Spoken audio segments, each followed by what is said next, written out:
Heroux, Director of Global Vision, Junior Team Canada, coming to you live from my home in Gatineau, Quebec, to yours to bring you another episode of what we like to call Some Great News.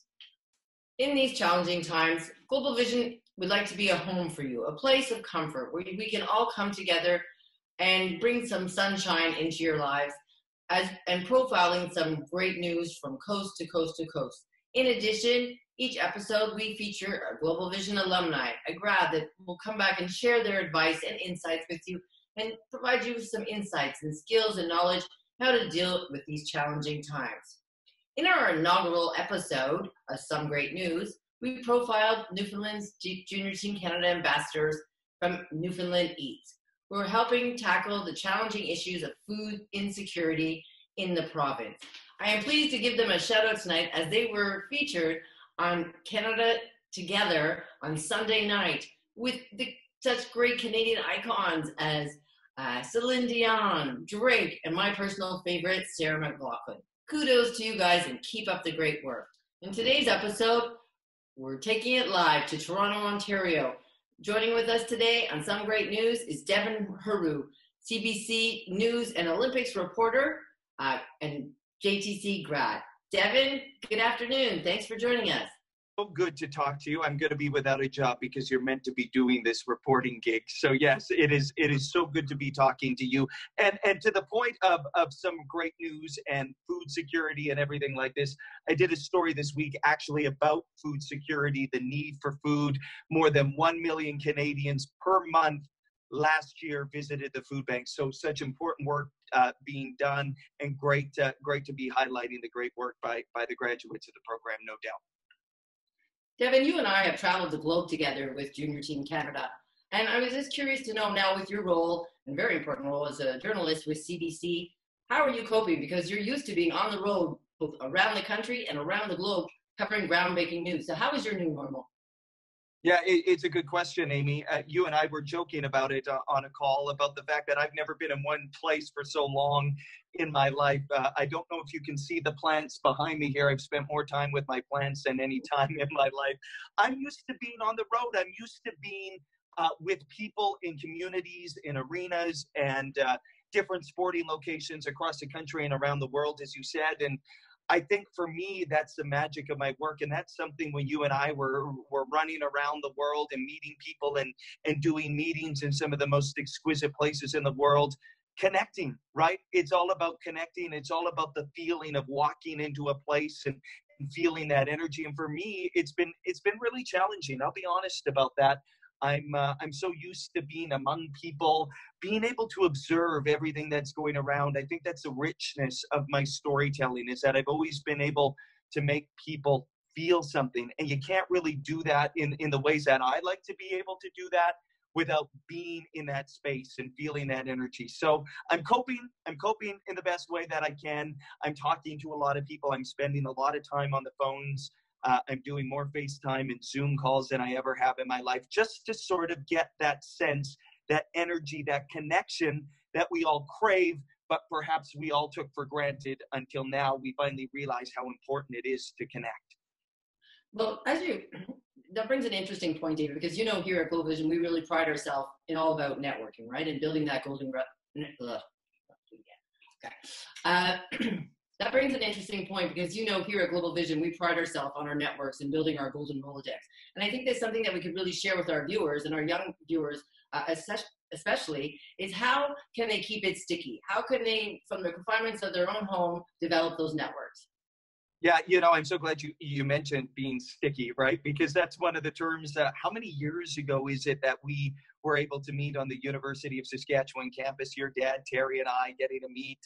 And in those early days, I knew that being memorable, being sticky, as we call it, was so crucial. But over the years in my reporting capacity and networking capacity, I've realized how ever more important it is, because You have to be able to be memorable. In a lot of cases in life, you're not going to get a lot of time with the people that you want to make an impact on. I mean, listen, when I go to a sporting event, when I go to a news scene to cover a story, I get a very limited amount of time with people.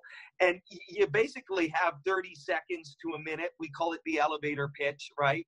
You only have a limited amount of time with people, and you have to be able to not only be sticky, to connect, to be memorable, but you also have to be authentic and genuine and vulnerable and make whoever it is you're speaking to and connecting with feel as though they're the most important person in the room. And I think if you can do that, if you can master that, how many times would you and I and the team show up in these business meetings at ambassadors' homes around the world, and you walk in the room and you sort of have to look around and read the room and see what's happening, and then know who to talk to, know how to be memorable, know things about them, remember things about them. I remember Terry always saying, when you get a business card, you should write 3 things about that person on the back of the card so that you can remember. It's those personal touches that will make you sticky, that will make you memorable, because at the end of the day, we all want to feel like we were heard and understood.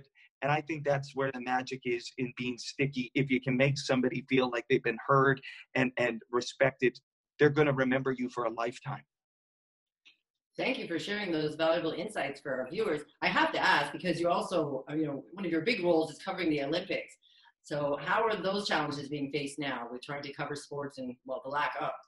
Yeah, no kidding. The lack of, right? I mean, I was getting ready to head over to Tokyo. I was meant to be there and lead our coverage for 2 months. I was going to be there first for the Olympics and then right into the Paralympics, which are equally important and Canadians care about as well. So a lot of uncertainty. I'm not the best at dealing with uncertainty. I like to know where I'm going. I like to know what I'm doing. I like to have a plan. I was on the plan. I was meant to be on a plane from basically now all the way until July, when the games were supposed to happen, telling our athletes stories. And now, like the athletes, myself as a sports reporter, I don't know what's going to happen tomorrow, let alone whether or not the Olympics are going to even take place a year from now. In fact, stories surfacing today that we don't even know if the Olympics will be able to take place in 2021. So this is another good lesson that's coming out of this. I miss sports. I miss sports because of the collective joy and experience that we have in all of it. But I'm learning more than anything about being comfortable with the uncomfortable. That's something I've never been good at. And despite, sport will come back. We will have that. The Olympics will come back. But who are we at the end of all of this in the midst of the uncertainty? That's what I'm going to be focusing on more than anything. It's uncomfortable. I don't like being alone. I'd like to be out there, but we're learning valuable lessons. And I think if we can come out of this a little bit more introspective, a little bit more thoughtful, we're all going to be better off because of it. Absolutely. We really have to follow the rules, right? And work together, and we'll make Canada strong once again. I'd like to throw it now to our Calgary, Alberta desk, and Michael Battis is joining us live to give us some great news on the domestic and international fronts. Michael? Yeah, good afternoon, everybody. Welcome to Calgary, Alberta. It's a beautiful day here today, despite contrary to popular belief. Now, what I'd like to say is we have great stories from both the international and the domestic front today, starting off with a little mixed story between the sports and the medical world. So fresh off winning a Super Bowl, Kansas City Chiefs offensive lineman Laurent Duvernay-Tardif jumped to the front lines right here at home in Canada to assist with the COVID-19 relief. He is one of few NFL players and few players in the professional sporting world to even have another degree and another certification, and that his one is being a medical doctor. So he's jumped right back to the community that supported him and raised him to help with the frontline relief. Now, taking it to the international sector of our news reporting today, Switzerland's Matterhorn mountain, one of the tallest in the world and one of the tallest in Europe, has lit up here to show solidarity and support for countries worldwide during the pandemic. Here it's lit up with the Indian flag to show support for their country, and it's done so for many other countries in the world, including Canada, the US, and even Mexico. So a great show of solidarity around the world to show that we truly are stronger together. Wow, Michael, thank you for that. Some great news. Now, coming live from London, Ontario, the president, founder, and #1 dad, Terry Clifford.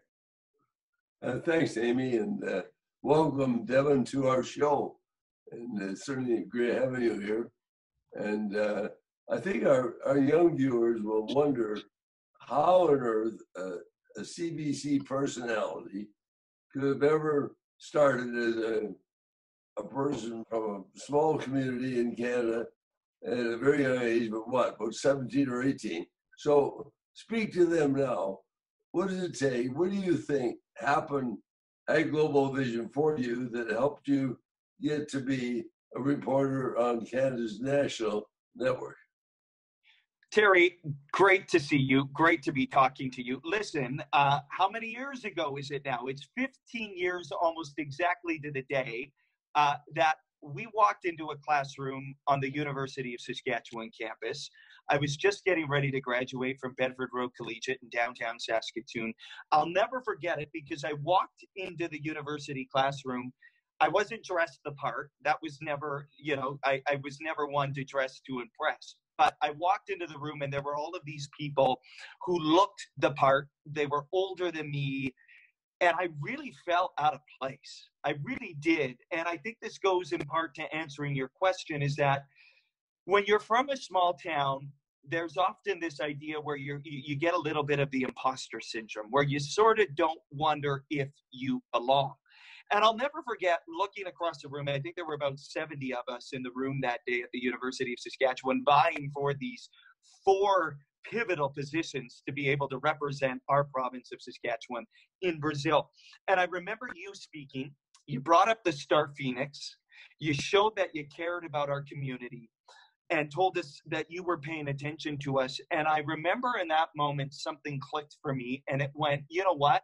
I belong here just as much as every one of these other people. And I really sunk into the belief that I was worth something, that I did have something to offer, despite what you look like, despite what you believe in, despite all of those things, and despite what society tells us we should be, that you can find that in any places throughout your life, that if you believe enough in your ability to create change, if you believe in your worth, that whatever the scenario, whatever the setting, you can bring something to the table.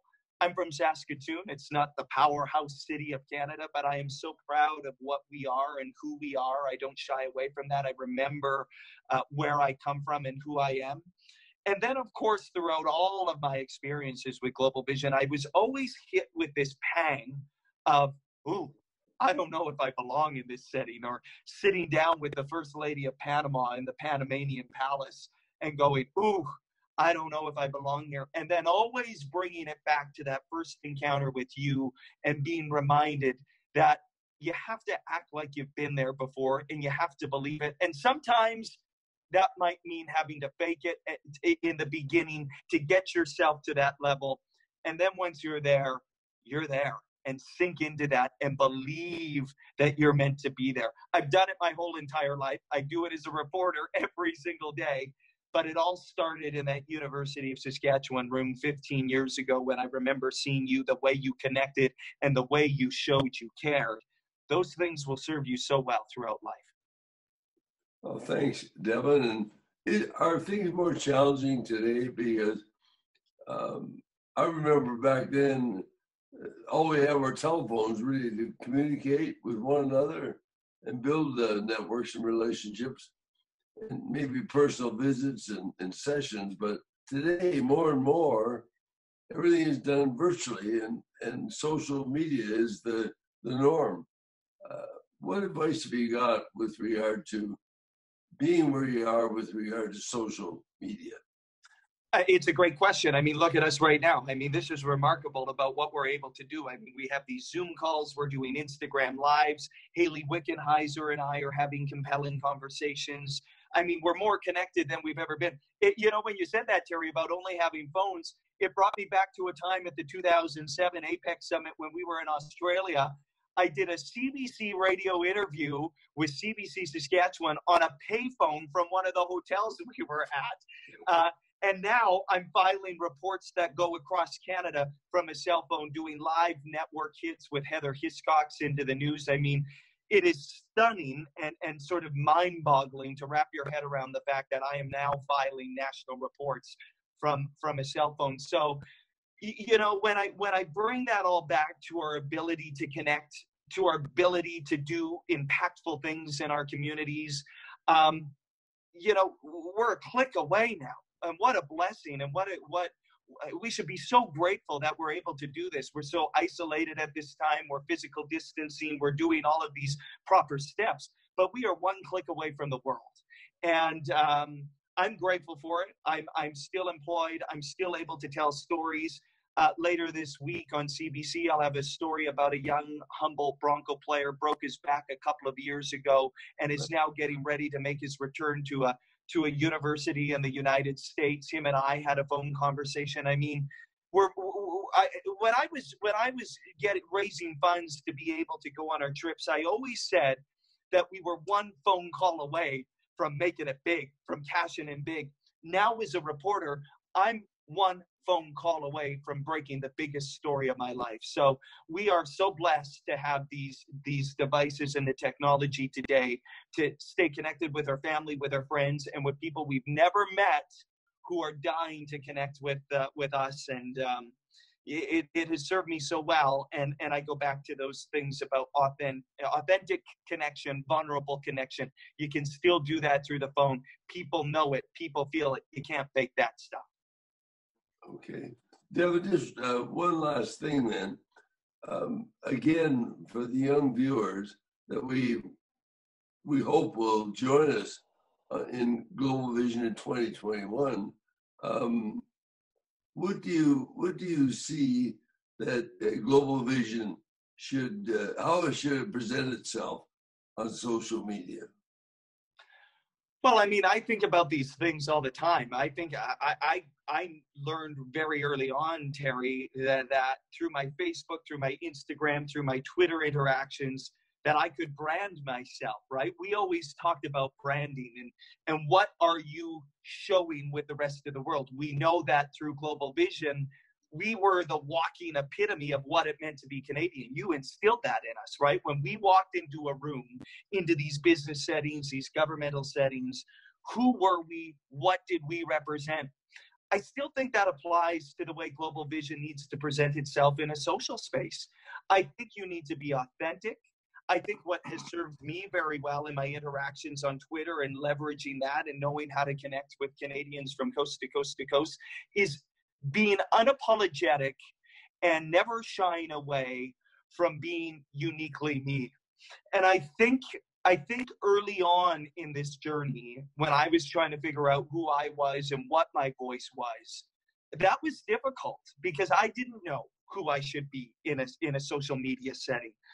I think Global Vision knows who and what it is to Canadians. And I think when you can sink into everything that makes a brand, a company, a person uniquely them, that resonates with the audience. All you have to do is look at trends on social media, on Instagram, on Twitter. What is it that people connect to now more than ever when we're isolated?